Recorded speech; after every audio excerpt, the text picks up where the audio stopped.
नमस्ते, कैसे हैं आप सब। स्वागत है आपका हमारे चैनल पर। आप सभी का बहुत बहुत स्वागत है आज की इस नई वीडियो में। तो चलिए आज का वीडियो शुरू करते हैं। ओम श्रीमन्नारायणाय नमः। श्री विष्णु पुराण 16वां अध्याय। ऋभु की आज्ञा से निदाघ का अपने घर को लौटना। ब्राह्मण बोले, हे नरेश्वर, तदंतर सहस्त्र वर्ष व्यतीत होने पर महर्षि ऋभु निदाघ को ज्ञानोपदेश करने के लिए फिर उसी नगर को गए। वहां पहुंचने पर उन्होंने देखा कि वहां का राजा बहुत सी सेना आदि के साथ बड़ी धूमधाम से नगर में प्रवेश कर रहा है और वन से कुशा तथा समित लेकर आया हुआ महाभाग निदाघ जनसमूह से हटकर भूखा प्यासा दूर खड़ा है। निदाघ को देखकर ऋभु उसके निकट गए और उसका अभिवादन करके बोले, हे द्विज, यहाँ एकांत में आप कैसे खड़े हैं। निदाघ बोले, हे विप्रवर, आज इस अति रमणीक नगर में राजा जाना चाहता है, सो मार्ग में बड़ी भीड़ हो रही है, इसलिए मैं यहाँ खड़ा हूँ। ऋभु बोले, हे द्विजश्रेष्ठ, मालूम होता है आप यहाँ की सब बातें जानते हैं। आठ कहिए, इनमें राजा कौन है और अन्य पुरुष कौन है। निदाघ बोले, यह जो पर्वत के समान ऊंचे मत्त गजराज पर चढ़ा हुआ है वही राजा है तथा दूसरे लोग परिजन हैं। ऋभु बोले, आपने राजा और कस दोनों एक साथ ही दिखाए, किंतु इन दोनों के पृथक पृथक विशेष चिन्ह अथवा लक्षण नहीं बतलाए।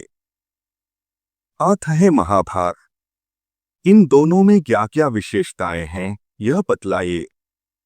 मैं यह जानना चाहता हूं कि इनमें कौन राजा है और कौन घस है। निदाघ बोले, इनमें जो नीचे है वह कस है और उसके ऊपर राजा है।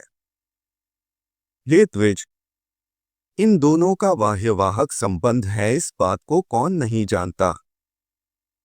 ऋभु बोले, ठीक है, किंतु हे ब्राह्मण, मुझे इस प्रकार समझाइए जिससे मैं यह जान सकूं कि नीचे इस शब्द का वाचक क्या है और ऊपर किसे कहते हैं।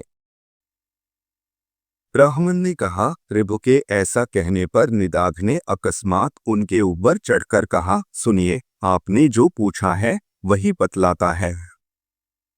इस समय राजा की भांति मैं तो ऊपर हूं और गज की भांति आप नीचे हैं। हे ब्राह्मण, आपको समझाने के लिए ही मैंने यह दृष्टांत दिखलाया है। ऋभु बोले, हे द्विजश्रेष्ठ, यदि आप राजा के समान हैं और मैं गज के समान हूं तो यह बताइए कि आप कौन हैं और मैं कौन है।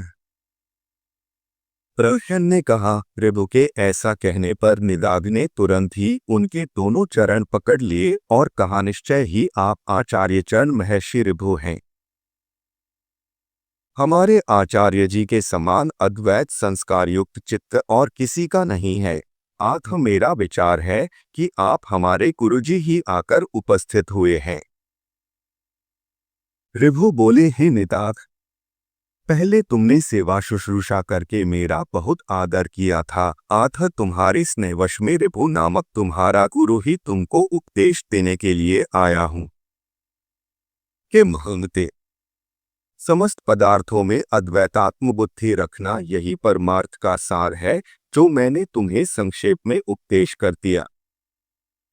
ब्राह्मण बोले, निदाघ से ऐसा कह परम विद्वान गुरुवर भगवान ऋभु चले गए और उनके उपदेश से निदाघ भी अद्वैत चिंतन में तत्पर हो गया और समस्त प्राणियों को अपने से अभिन्न देखने लगा। हे धर्मज, ये पृथ्वी पे जिस प्रकार उस ब्रह्मपरायण ब्राह्मण ने परम मोक्ष पद प्राप्त किया, उसी प्रकार तू भी आत्मा, शत्रु और मित्रादि में समान भाव रखकर अपने को सर्वगत जानता हुआ मुक्ति लाभ कर।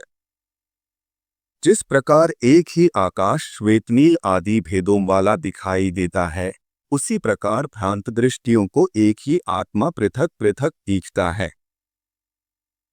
इस संसार में जो कुछ है वह सब एक आत्मा ही है और वह अविनाशी है उससे अतिरिक्त और कुछ भी नहीं है।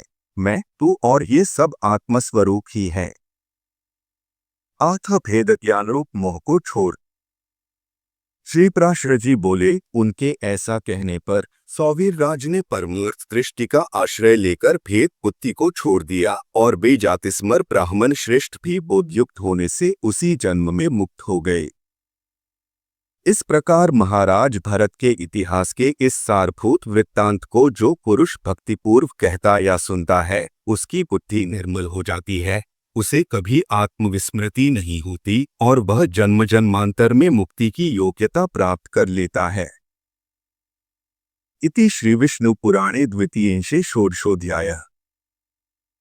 इति श्री पराशर मुनि विरचिते श्री विष्णु प्रत्व निर्णायके श्रीमद् विष्णु महापुराणे द्वितीयोऽध्याय समाप्त है। तो आज की वीडियो में बस इतना ही। अगर आपको ये वीडियो पसंद आया हो तो इसे लाइक करें और चैनल को सब्सक्राइब करना न भूलें। आपको ये वीडियो कैसी लगी हमें कमेंट करके जरूर बताएं। मिलते हैं अगली वीडियो में, तब तक के लिए अपना ध्यान रखिए, खुश रहिए, स्वस्थ रहिए और देखते रहिए हमारा चैनल। धन्यवाद।